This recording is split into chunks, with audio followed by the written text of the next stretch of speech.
Let it never be said that this show and its creator do not follow through on a promise.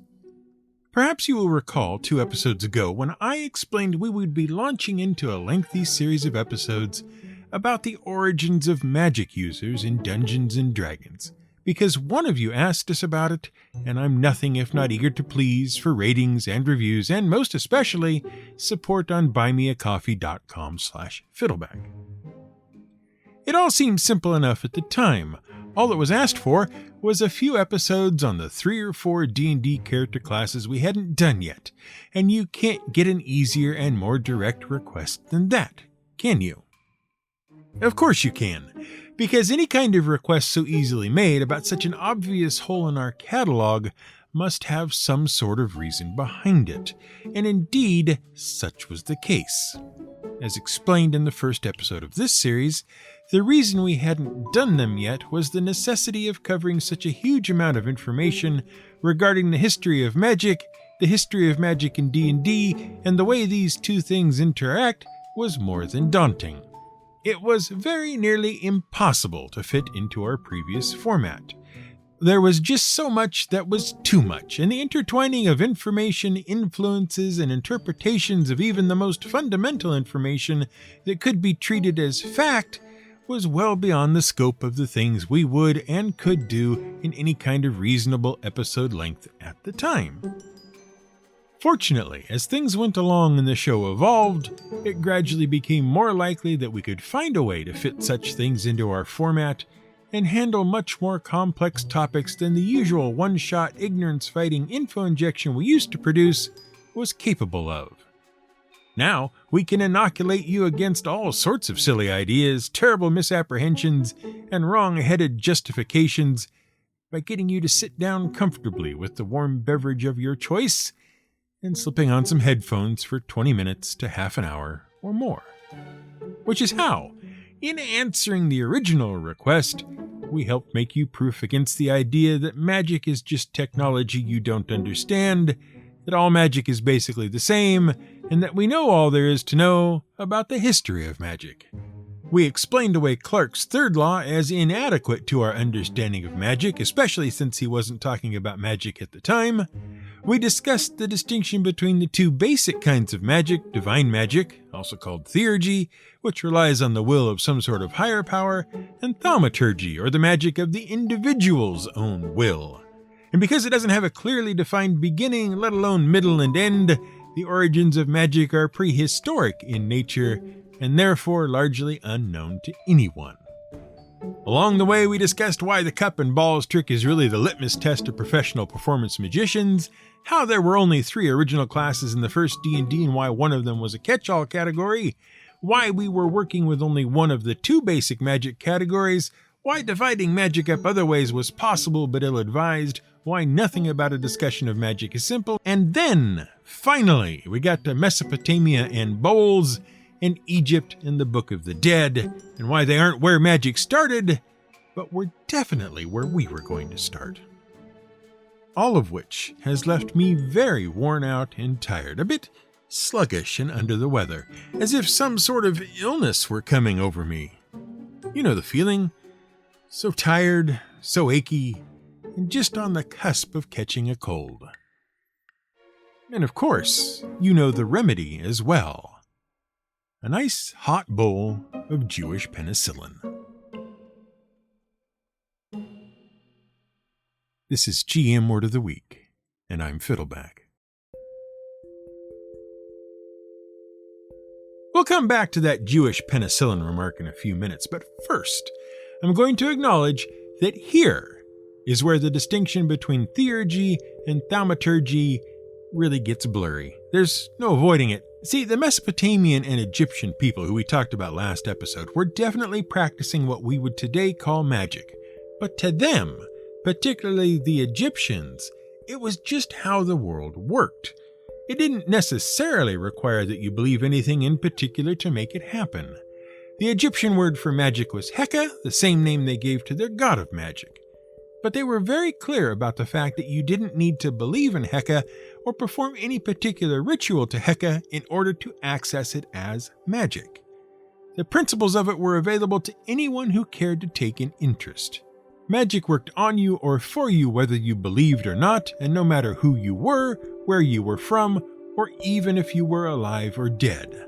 Especially if you were dead. Anyone could do it, use it, and benefit from it. However, when it comes to the next step in the history of magic, you had to be very, very careful. And so do we. Because suddenly the history of magic gets very, very complicated, and also very, very secretive, and very, very restricted, and not for the consumption of just anyone.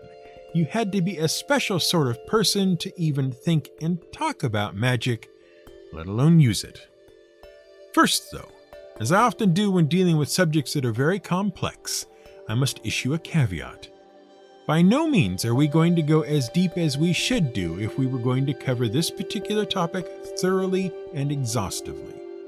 You're getting an overview of the subject, enough so that you can understand what we are talking about in a general way, but not so much that the topic has been entirely explained and all the nuances have been accounted for.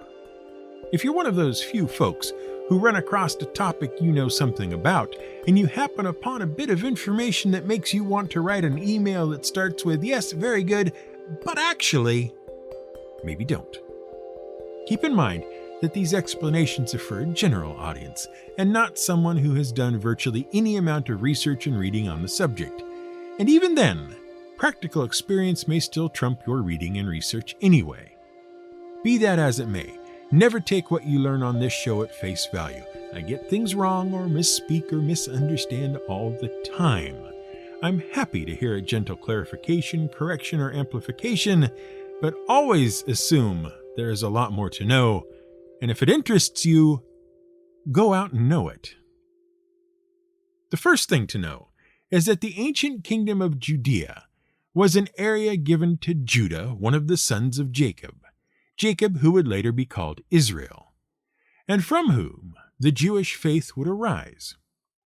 In Judea, while much fighting and enslavement and releases from enslavement, see our 2020 Holiday Special Part 2 for the story of Esther, for about one example which involves Xerxes, about whom also an episode, and then re-enslavement, and then Romans, and wars with Romans, and then Byzantines, and then various and assorted crusades, fought for one thing and another, pretty much at the whim of a succession of popes and kings who had trouble paying for things, there arose, alongside the Jewish faith, a tradition of Jewish mysticism. And that's about 81 words to convey something like 26 or 27 centuries of historical stuff.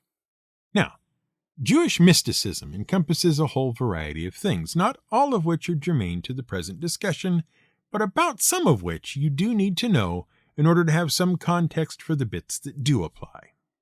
See, Jewish mysticism was kind of an on-again, off-again deal for much of Jewish history. It never entirely went away, but its prominence would ebb and flow during different periods. Some periods assigned a greater or lesser importance to it, depending on how Judaism was doing at the time, what was going on in the world, and whether the Jews were even at home or not. Part of the problem with this approach is that it's hard to know when things start and stop, and such is the case with the bit of Jewish mysticism which most everyone has heard of in one form or another, and with which we are concerned. I am, of course, talking about Kabbalah. See, according to some, Kabbalah goes all the way back to Adam and has therefore always been with and a part of humanity. Others say that it really comes from the little chat Moses had with God on Mount Sinai that resulted in the 10 Commandments and other rules for the Israelites to follow. And still others say that really it all comes from about the 12th century or so and is just linked to those earlier periods as a sort of justification for its existence. And of course, in order to sort all that out, we first have to figure out what Kabbalah is exactly, because unless you have made a particular study of it, you've probably got the wrong idea thanks to the way it is portrayed in popular culture. One of the things you might think you already know about Kabbalah, and therefore Jewish mysticism, is that around about the 2000s CE, many celebrities suddenly took it up and became practitioners of Kabbalah as some sort of semi-spiritual awakening. Among the celebrities particularly involved was aging pop singer Madonna, who made no secret that she actively practiced it and was even some sort of notable expert on the topic. There are at least two, if not several many more, problems with this. First and foremost, genuine Kabbalah teaching and usage is closed and secretive. Not because anything terribly untoward is going on, but because by tradition, learning about Kabbalah is limited to those capable of separating the very spiritual source of practical Kabbalah from those of the realms of evil. See, it's too easy to have the wrong motives and the wrong inspiration when engaged in what amounts to traditional Jewish magic. You couldn't just do it anywhere for any reason. You needed the right circumstances, and you needed a full and complete understanding of Judaism and its teaching before you could even think about attempting it. Which meant, generally speaking, you had to be a Jewish male over 40 years of age with a deep understanding of why you weren't supposed to be doing Kabbalah at all in the first place. Which is one reason that the Kabbalah fad of the 2000s wasn't really about genuine Kabbalah. However, all that said, there are a few things to know about Jewish mysticism that have influenced the larger world of both theurgy and thaumaturgy. Judaism has strong prohibitions against most kinds of magic, but especially against what is called divination magic, magic with which to see or predict the future. And it's the usual thing we've learned about predictive magic over the years. Your favorite local GM will be happy to tell you it's unreliable and open to interpretation and all that sort of thing, so that when you get your vision of the future, you're never quite sure about what led up to it, what the consequences might be, and even what it actually means. It's no good learning Uncle Tommy is going to die on a Tuesday if you don't know which Tuesday, why he's going to die, or what happens to the rest of the people in the car he was driving at the time. Also, from a certain point of view, divination can be thought of as trying to see and perhaps even influence or subvert the will of God. If you can know to any certain degree what God intends for the future, you might be able to work against it, and that's probably not a good idea.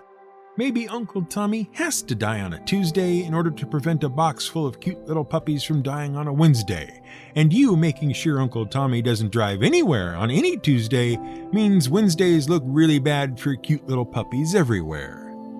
You monster. But the primary Hebrew religious text, the Tanakh, is full of all sorts of references to divination and soothsaying that show it was a pretty frequent practice in ancient Israel in spite of being forbidden. Particularly prominent was the prophetic dream or aneromancy. It was slightly more acceptable to have one of these sorts of dreams as opposed to other forms of divination, which is probably because so many of God's appointed prophets had them so regularly. It's hard to tell God that the thing he is making happen technically isn't allowed in his own religion and still be taken seriously by God. Prophets were forever falling asleep and having dreams inspired by God, all of them predictive of the future. For a time, it was God's primary way of conveying information in the Old Testament to those who had misstepped and fallen off the path of righteousness. Grab a prophet, put him to sleep, give him a dream or two, and quick as you like, you'd made your feelings known about that time your chosen people had decided they knew better than you did. Which, clearly, you being God and all, they did not. Take the book of Ezekiel in the Old Testament, for instance. One day, God decides he's had just about enough of the way Israel has been acting and looks up a guy named Ezekiel. Ezekiel is a priest in exile in Babylon. God puts him to sleep and starts the matinee showing of a set of dreams unlike almost anything else recorded in the Bible outside of Revelations. God spends most of the book of Ezekiel being very upset indeed about the way the people of Israel have more or less forgotten about him and all the neat things he did for them. They've started worshiping idols, ignoring God's laws, and doing other things very much guaranteed to get up God's nose. As a result, Ezekiel gets the full special effects cinematic trilogy version of God basically saying, "I'm fed up to here with these people and now it's time to settle things once and for all." There's weird, four-faced, four-winged creatures that don't move right. There's wheels within eye-filled rims that follow the creatures around. And there's even a great big warrior type whose lower body is flame and whose upper body is also flame but different. So much is going on that Ezekiel doesn't even know how to describe it all properly. But the big message is made very plain to him. God is extremely upset and is going to put a big hurt on the people of Israel. Anybody who doesn't toe the line is done for. But that's just the first dream. God keeps them coming until it's apparent just how angry he really is. He's going to destroy his own temple, which is where God has been more or less hanging out for all these years, which means he's also going to move out and deny his presence to Israel. And he's going to destroy Jerusalem as well. And because they had a hand in making things tough for Israel and putting them in their present position where they could screw up so badly, he's going to wipe out all the nations that surround Israel and have ever caused them problems while he's at it. Oh, and to make matters worse, at least as far as Ezekiel is concerned, God is going to make Ezekiel personally responsible for making sure everyone who needs to hear his message hears it. Because if Ezekiel fails to tell someone who needs to know what God is upset about that God is upset about it, and doesn't warn them to change their ways, well, not only is it going to be that person's fault for doing all the bad stuff in the first place because they should have known better, God is going to punish Ezekiel as well for not telling them to shape up and thereby drop the not-so-subtle hint that now, right now, would be a good time to correct their ways before God really gets rolling. Fortunately, after all this is done, and assuming Ezekiel did what he was told to do, God is going to relax a little and let Israel recover. He'll cause a new temple to be built, and he'll move back in. He'll patch up the relationship with those who remained faithful, and things can go back to the way they were, when God and Israel had each other's best interests at heart. All of which, naturally, he explains to Ezekiel with more equally disturbing dreams. There's even a whole bit about a battlefield full of dead bones coming back to life that inspired that one song you know so well about how the bones of the body all fit back together. You know, dem bones. And you can see how this is all stuff you would want to know if you were a Hebrew. The problem with divination, though, was that anyone could claim to have had a prophetic dream and then tell you some crazy mixed-up story about it, but very few people actually did have those sorts of dreams. So Judaic law allowed for only one exception to the forbidden practice. You had to be right. If you were right, it was assumed your dream was sent from God, and therefore exempt from punishment. Everyone else was in quite a lot of trouble. Add in prohibitions against impure magic and so on, and really, Jewish practical Kabbalah never really got off the ground. It was minor background noise in the larger Jewish mystical tradition. Basically, the use of practical Kabbalah is forbidden, and its few practitioners are deeply steeped in Jewish tradition and practice. It's not some be-all, end-all solution to be bandied about by just anyone simply because it's become fashionable and profitable, which was yet another problem with the Kabbalah fad of the 2000s. Now, we've talked about Kabbalah before, of course. Those of you with long enough memories or recent enough listens through the back catalog will recall our discussion of golems, another piece of Jewish mysticism that cropped up in Dungeons and Dragons, and an episode about amulets, too. You can listen to those episodes for all the details, but there are two more things to call your attention to. Some of the teachings of Kabbalah have to do with incantations. An incantation generally relies on the repetition of powerful names of angels to call on higher powers for protection from and defense against evil influences, or to get them to do something for you. Like, maybe if you knew the true name of an angel, you could repeat it until that angel sent Uncle Tommy out on a drive on a Tuesday, presumably to get you to shut up and stop pestering them. Also, who likes Uncle Tommy anyway? But some names are so important that you shouldn't even think about writing them down, let alone saying them, because of the ways they could be used and the power behind them, which is why you need to know about the Tetragrammaton. See, along with the prohibition against incantations by the usage of names, one name in particular stands out, because it was prohibited not only from being spoken and used in incantations, but also from being completely written down. Unless you were a highly trained and purified priest, using the name in full was pretty much off limits to you. And it stands out all the more because it is used, or rather not used, all over the Hebrew holy book, the Tanakh, or if you prefer, the Old Testament. It's the name of God.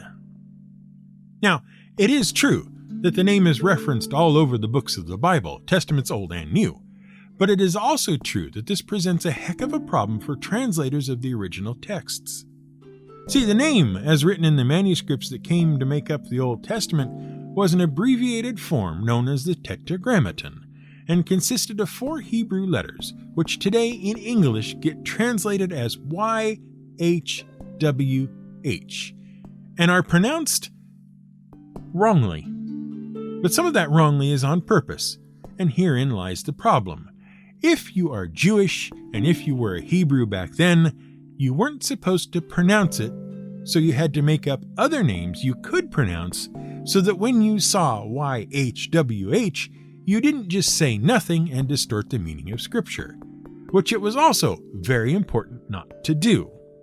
Instead, you had to look at the context of the usage and substitute in one of several options depending on what was needed.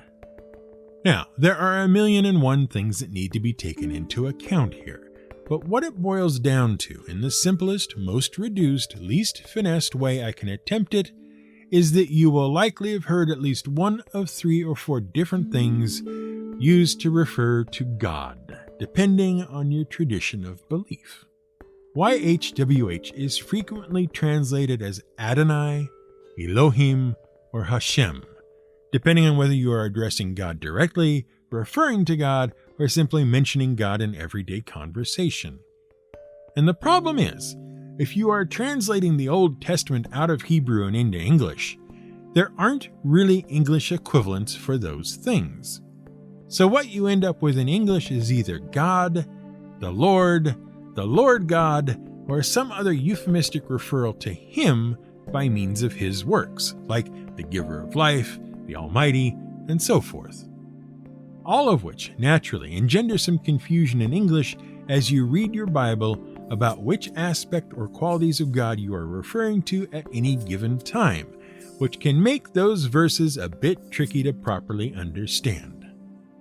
And while we're on the subject, there is a way to pronounce the Tetragrammaton. It's guaranteed to be pretty much incorrect, too, because the important thing to know about the Tetragrammaton, and quite a lot of other ancient Hebrew writing as well, is that it leaves out all the vowels. You have to use the words around the word you're looking at and the overall context of what you are reading to work out which vowel should be filled into the word to make it complete. And in the case of YHWH, there are at least 2 options, and no one is quite sure which is correct, if either of them are. However, most people agree to work with a pronunciation of Yahweh when the Tetragrammaton is encountered. Unless, of course, you decide that those letters weren't pronounced that way, and you want to do things your own way, and so went with a more literal Yehovah, which, thanks to Latinization, became Jehovah, which is almost certainly entirely wrong, even considering that no one is really sure what it should be in the first place. There's a lot more to it than that, of course, but that's where we're going to stop for now. Just know that names were considered to have power, and the names of powerful divine beings even more so. So, to recap, Jewish mysticism, as encapsulated by practical Kabbalah, included but was not limited to divination by dreams called aneromancy, incantations usually centered on the repeated use of names of powerful beings, and if you include our episodes on golems and amulets, bits of alchemy and protective magics. But there is one more aspect of it to discuss. See, a lot of Kabbalah was more or less based on what we call folk magic, that is, the sort of magic practiced by the people on the ground, as it were. As we explained last episode, if we're to accept the terms high and low magic, Folk magic would be of the low variety. The kind of magic that keeps the cows giving milk if you remember to feed them, keeps the roof on the house if you remember to patch it, and makes sure the baby comes safely if you remember to boil the herbs and wipe them on the mother. Most people now would call them folk remedies, because what they are really is practical application of a bit of common knowledge. You may not understand completely how it works, but you know that it does. It's another appearance of the one extra fact, and the Kabbalah is full of all sorts of these folk remedies. For instance, you and I and everyone else knows that if someone in the house is feeling a bit under the weather, there is a very simple magic potion you can make to help them feel better. It goes a little something like this. Get a large pot of water and set it to simmering. Add in as much of the carcass of one chicken as you prefer. Bring to a boil and then allow to simmer for an amount of time between 1 hour and several, depending on how you like the end result. Strain out all the bones and some of the fat. Add solid root vegetables, garlic, onions, celery, and more until satisfied something resembling a balanced meal is floating around in there, and let it simmer some more until at least some of them are softer. Add salt, various herbs if you like, and some starch in the form of noodles, rice, or matzah. Give all that time to do its thing, heap it into a bowl with some saltine crackers on a little plate next to it, and serve to whomever is ill, and to everyone else in the house as a preventative. It's virtually guaranteed to have them feeling much improved in short order. And you can tell this is real, pure magic, and not just some basic household cooking of chicken soup. Because the one extra fact that no one really knows is exactly how it works. It's been studied and tested and examined 6 ways from Sunday, but still, nobody knows why it works or how. But it does. And that's why it's called Jewish penicillin.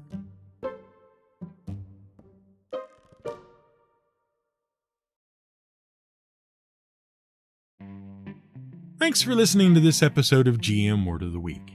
It's a new year, in case you'd somehow failed to notice that in the last week or so, and that means resolutions and changes. Although, it is well known I dislike resolutions. Fortunately, I haven't made any. What I have done, though, for my own sanity and peace of mind, is entirely disengage from social media. At least, the sort of social media I don't have more direct control over. So don't look for me to be posting anything on your favorite Twitter, nor Blue Sky. Each is as bad as the other at this point. If you want to get a hold of me for some reason, feel free to use email, or find the pretty obvious link to my personal Discord. That's it. Those are your options. I can't, in good conscience, hang out anywhere else at this point, and it has certainly done wonders for my focus so far. Well, you could also head over to buymeacoffee.com/fiddleback and leave a message there. Or grab a membership and make use of the message board there. I mean, you might as well, and it would certainly be a grand way to show your support of the show. Even as little as $2 a month helps. Go on. You know you want to. This episode is a Fiddleback production and was researched, written, and produced by Brian Casey. Find more episodes at gmwordoftheweek.com. Music is provided by Blue Dot Sessions, home of minimalist acoustic music for production and pleasure. Visit them at sessions.blue. A little science, a little magic, a little chicken soup.